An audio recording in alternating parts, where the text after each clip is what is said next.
अस्सलाम वालेकुम जी, ये मेरा भाई अली है। क्या हाल है आपका? सबका ठीक है? आप देख रहे हैं कामरान फैमिली व्लॉग 15/21।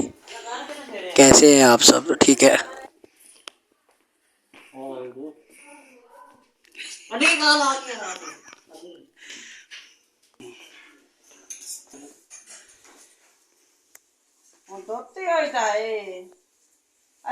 रखी है मां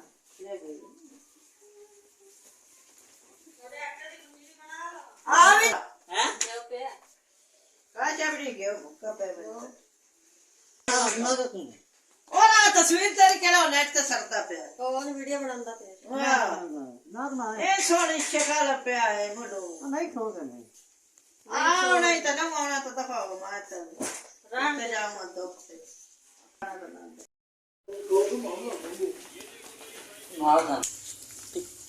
रहने देने कोई नहीं जाना।